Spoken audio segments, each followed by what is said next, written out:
Meu nome é Paula, tenho 52 anos, sou advogada, mãe de 2 adolescentes com autismo, um de 16 anos nível 3 de suporte e um de 13 anos nível 2.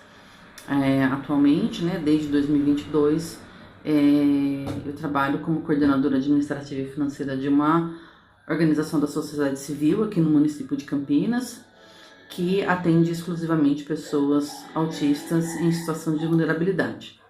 Vou compartilhar aqui um pouquinho com vocês do meu conhecimento, da minha vivência com relação ao autismo nesse mês do Abril Azul, que é tão importante.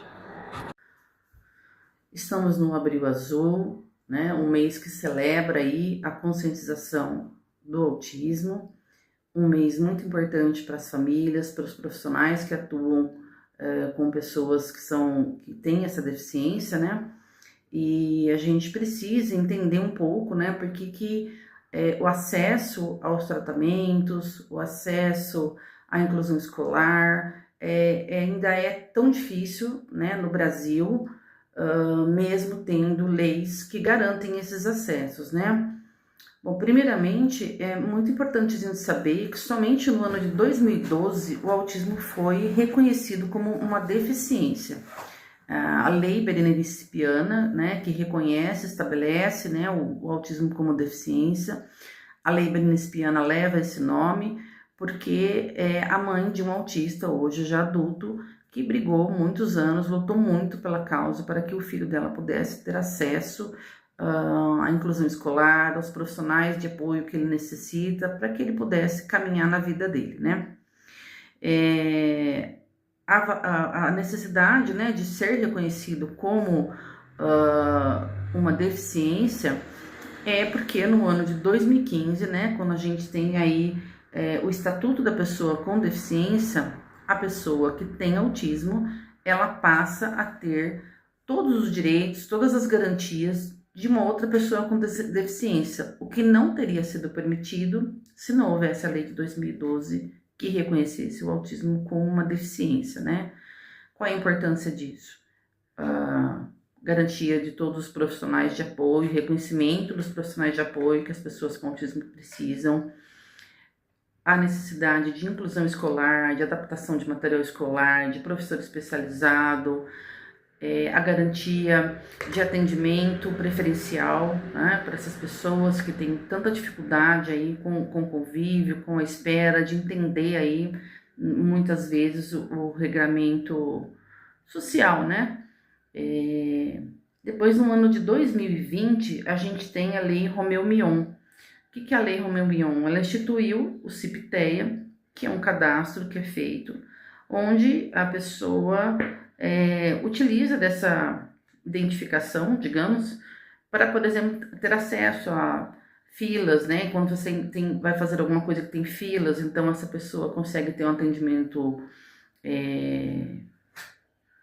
mais rápido, um atendimento... A pessoa passa a ter um atendimento preferencial, Então, se a gente for ver, são 12 anos, Há 12 anos o autismo é reconhecido, só há 12 anos, Ele é reconhecido como uma deficiência. Então, a partir daí que você precisa ter a criação de políticas públicas, para que possa atender esse público. E o grande desafio do tratamento da pessoa com autismo é porque ele não tem alta, É um tratamento para o resto da vida. São fases na vida da pessoa em que ela tem que ir mudando de abordagem, ela tem que ir trocando de profissionais. Uma outra grande dificuldade que existe são os profissionais especializados, Então, qual é o médico indicado para você fazer uma avaliação, um acompanhamento de uma pessoa que tem autismo ou uma suspeita? É o psiquiatra. E o psiquiatra é um dos profissionais da área da medicina mais raros que existem, Na rede pública, são pouquíssimos que estão na rede pública hoje, porque em razão da quantidade excessiva de busca por esses profissionais, e aí não só por conta do autismo, mas eu acho por todas as questões que essa geração tem vivido, Então, borderline, vício por telas, muita depressão, coisas que no momento anterior, não que não existiam, mas existiam menos, né? Acho que o modo de vida, né, do ser humano, das pessoas, estão se transformando ao longo das últimas décadas, né? E as doenças psiquiátricas explodiram, né? Então você tem poucos profissionais que podem pedir o que querem por uma consulta, além do que a psiquiatria, ela é uma das formações que demandam mais tempo, né, mais período de dedicação de estudos para que o médico seja habilitado nessa especialidade. Então tem poucos profissionais nessa área por esse motivo também, né, pelo tempo de dedicação de se formar um médico psiquiatra. Psiquiatra infantil ainda é mais demorado ainda, né? Então você tem todas essas condições. A segunda questão é que uma vez que ele é um transtorno em que a pessoa não tem alta, não tem cura para autismo, né? O autista é uma pessoa neurodivergente, ela é diferente, ela não tem uma doença, ela tem um transtorno, né? Então, você não consegue abrir vagas. Não é, por exemplo, que eu vou atender, seja numa instituição, seja num trabalho, uma pessoa, numa clínica, por 3 anos ele vai ter uma melhora e eu vou dar alta. Não. À medida que o tempo vai passando com essa pessoa, fica se tornando jovem, se tornando adulta, ela precisa de outros suportes, outros apoios. Então, a criação desses espaços, dessas políticas públicas, são para ontem, né? E elas ainda acontecem de maneira muito vagarosa, muito demorado esses processos todos, né? E se a gente for pensar, a maioria desses profissionais que atuam ainda com autismo, essas especialidades, eles estão quase que na totalidade na região sudeste e na região sul do Brasil. Em outros lugares são mais raros ainda, o que é mais difícil ainda, né? E quando a gente fala de por que a gente não tem atendimento, quando a gente busca, né? Acho que tem uma frase bem recente de uma mãe que é muito ativa, que ela diz assim que o laudo de autismo, ele tá vinculado ao quanto você pode pagar por um médico, né? Essa é a verdade, porque na rede pública realmente isso é muito complexo, porque esse profissional não existe. Na verdade, ele não existe e muitas vezes famílias ficam anos aguardando um laudo, uma consulta médica, né? Então é bem complicado.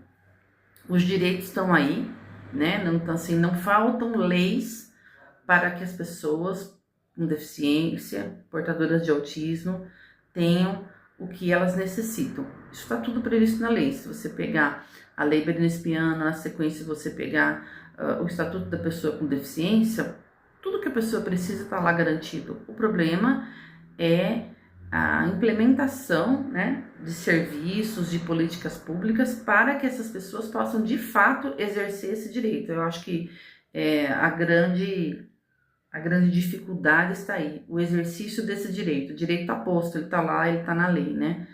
Então, para este abril azul, o que a gente traz muito é isso.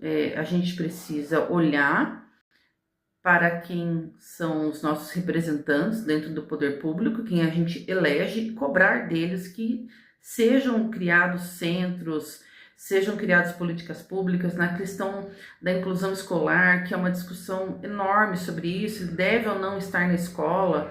É bem complexo isso, porque os professores não foram formados, eles não receberam nenhuma formação de como lidar com essas pessoas que têm o transtorno do neurodesenvolvimento, muito em evidência agora o autismo, também o TDAH aparece aí, despontando aí entre os jovens, né? Então, assim, existem muitas coisas que necessitam ser feitas, mas que, por hora, não é muito prioridade, né? Então, olhar para isso, olhar para essas pessoas com quem a gente elege, para que elas possam criar esses espaços, dar todo o suporte necessário para essas famílias, né? Um suporte para o resto da vida. Você também precisa cuidar da família que tem uma pessoa com autismo, porque nos casos mais graves, né, nível 2, 3 suporte, são pessoas que serão dependentes da família, né? Muitos deles, principalmente os níveis 3 de suporte, né, que são os que têm uma condição mais acometida, eles vão necessitar de cuidadores para o resto da vida. Eles não são pessoas que vão criar uma autonomia, que vão poder gerar renda para cuidar de si ou ter alguém para cuidar de si. Então, tudo isso precisa ser cuidado, precisa ser reivindicado, né? Porque senão essas pessoas, a gente vai voltar àquilo que era há 30 anos atrás, 20 anos atrás, então nem tão tanto tempo atrás assim no Brasil, que eram criar os lugares onde você segregava essas pessoas, né? Você tirava elas da sociedade porque elas não eram produtivas economicamente, colocava elas lá no que a gente chamava de manicômio, hospício, clínicas, e hoje a gente sabe que isso é uma violação de direitos, né? Não é porque a pessoa é diferente do seu jeito de ser que ela não pode estar no meio em que todos convivem. Na verdade, falta este meio acolher, esse meio entender que ela é diferente. Então, eu acho que o grande recado que fica do Abril Azul é que, de fato, as pessoas possam exercer os seus direitos, porque o direito está posto e garantido em lei. E para que elas possam exercer esses direitos, é necessário que você tenha políticas públicas que tragam esse atendimento, que supram todas essas necessidades das pessoas e das suas famílias. É isso.